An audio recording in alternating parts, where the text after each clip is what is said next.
Good morning everyone, welcome back to my channel.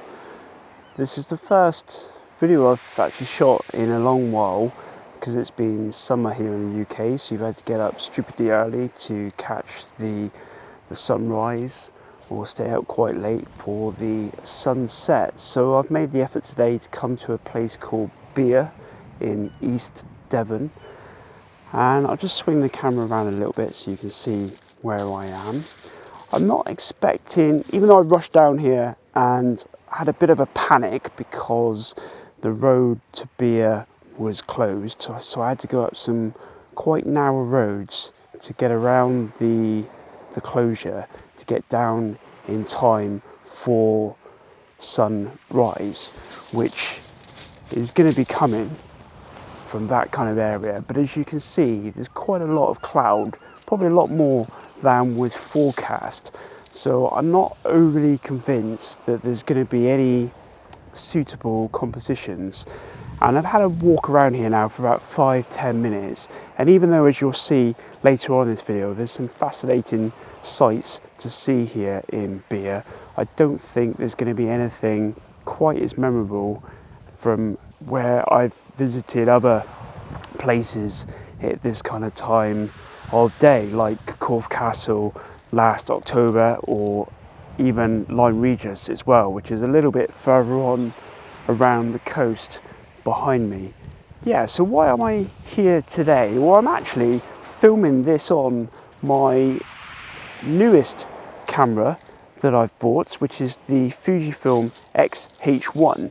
So this in itself is an x-trand 3 sensor Fujifilm camera released around about 2018. I'm not entirely sure about that, but I've been looking for a while now, since I really enjoyed using the X Pro 1 and the X-E1, which I've kept, in terms of buying another Fujifilm camera which is perhaps a little bit more advanced. So what I mean by that is, even though I love the output of the X-E1, I was wondering whether I could get another Fuji camera which offers similar image quality performance, but also I could use like this as a hybrid video camera.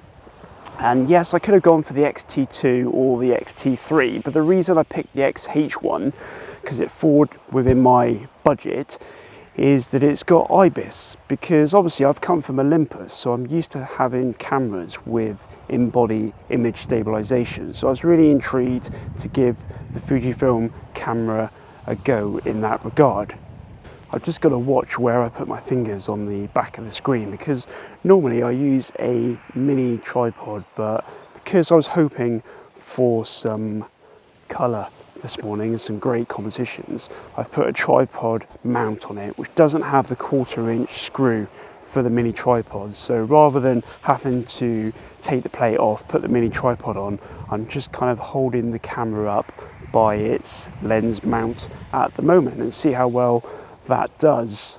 And of course, this is the first time as well that I've used the Fujifilm camera to film a vlog. It's the 15-45mm cheapo XC lens, which does have its own lens image stabilization, so hopefully combined with the in-body stabilization, it's looking quite stable, because obviously I use my Osmo normally for these videos, but it'd be great, like I tried with the Olympus EM5 Mark III, it'd be great to have a hybrid camera that does all my photography and my video needs. So that's a little bit of an introduction as to why I've bought the Fujifilm X-H1. I'm going to do another more advanced video later down the line as to why I got it again in a little bit more depth, and also looking at my initial impressions with this camera. Yes, I know it's getting on now for about 4 or 5 years old, and you've got the X-T4, the X-HS2, but I seriously feel like we're getting to a point with cameras in that you just have to pick one and just run with it, really. There's not really, I don't really feel that the newer cameras are offering a lot more to the package, unless you really need those enhancements to autofocus for wildlife photography per se. But for me, as traditionally a more landscape static photographer, generally any camera will suit my needs, but it's then whether it's going to suit my needs from a videographer perspective as well. So like I said, I've also brought along my Fujifilm X-E1 because obviously the image quality from this camera is nothing short of magical in terms of the straight out of camera JPEG image quality that it can produce. So I'm really interested at the moment to see whether the X-H1 that I'm filming this with can match that. Yes, it's got a larger sensor, 24 megapixels as opposed to 16 meg on the X-Trans one, but does that really make a difference for images that I'm just kind of posting to Instagram and Facebook and other kind of social media platforms? As other photographers and videographers mention these days, you don't need a lot of megapixels to even print relatively big. So am I really going to see a difference? So I'm going to put up some montage now of my time in beer here this morning, and then I'm going to try and take the same compositions with both the X-H1, which is an X-Trans 3 sensor Fujifilm camera, and then the X-E1, which is the original X-Trans 1 sensor camera, and see if you can see a difference in the image quality and which one you prefer. So yeah, so I'll put that on now, and then what I'll do is I've also taken some other comparisons in other places, and I'll go back home and I'll just talk through some of those results and make some conclusions, because ultimately if I'm going to keep this camera, it's got to be good from a photographer's point of view as well as a videographer point of view. So yeah, so here's the montage and I'll talk to you in a bit.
Right, so it's been about 9 months since I filmed that first part of the video down at beer.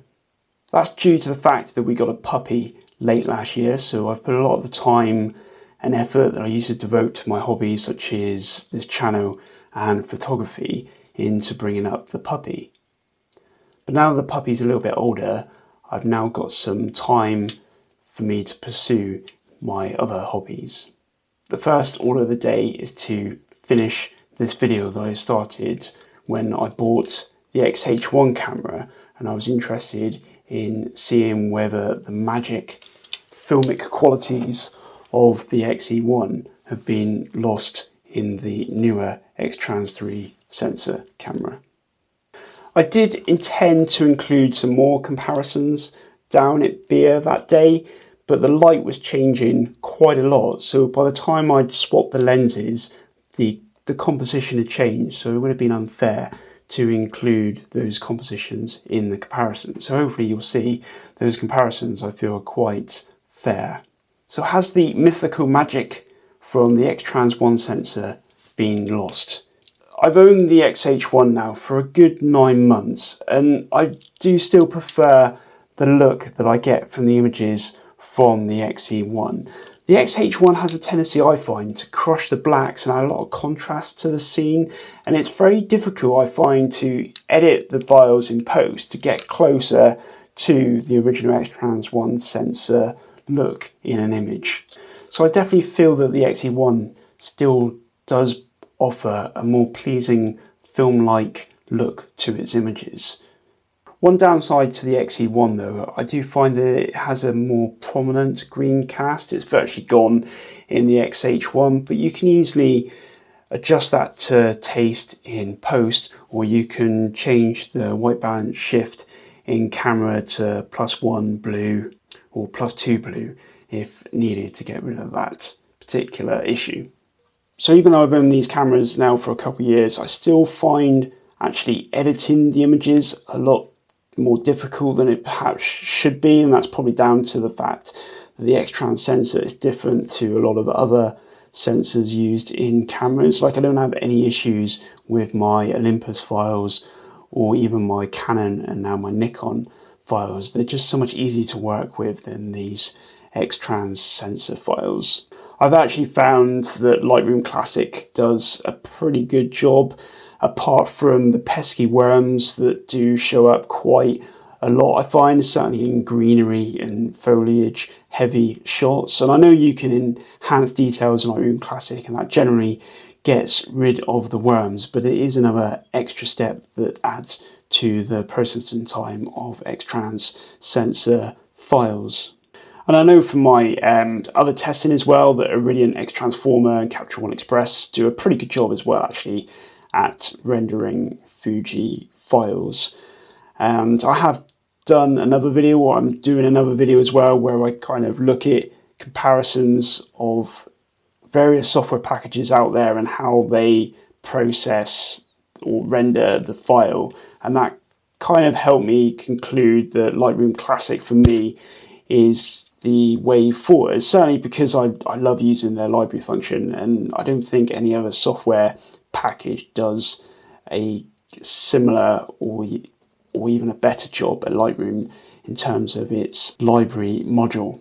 Like I said, I think the X-E1, because the files are slightly smaller, 16 meg as opposed to 24 meg, they are slightly easier to edit in post, but the problem I find sometimes is that the JPEG that comes out of these cameras gives me a better starting position than the actual RAW file, and that's even after selecting the Fuji simulation in Lightroom to use as my starting position. Just sometimes the JPEG is better and it looks amazing, and hence why I still love using this camera, because its output is just, there is just something special about it. Whereas with the Fuji X-H1, I tend to find that the Lightroom, the raw rendering, pretty much matches the out of camera JPEG. So I normally just ditch the JPEG in camera and just shoot RAW only with the Fuji X-H1, and then just use the appropriate film sim in Lightroom as my starting position for editing files which come from this camera. But like I said, it's a little bit more difficult with the X-E1 because sometimes the out of camera JPEG just looks far superior to the RAW file. So I think that wraps up this video. I definitely still love the output that this camera produces, and I'm on the verge, if you haven't kind of got the inclination so far in this video, of moving on the X-H1 while it still has some value in the marketplace. There was a time where I was thinking about moving to Fuji from Olympus, but I think at the moment I'm probably going to stick with Olympus as my main system, and then have these other cameras like the X-E1, the Canon 5D, etc., just for when I want to try something a little bit different in my photography to help me be a bit more creative, certainly with the excellent 35mm f1.4 lens here. So just as a closing statement, is there a difference?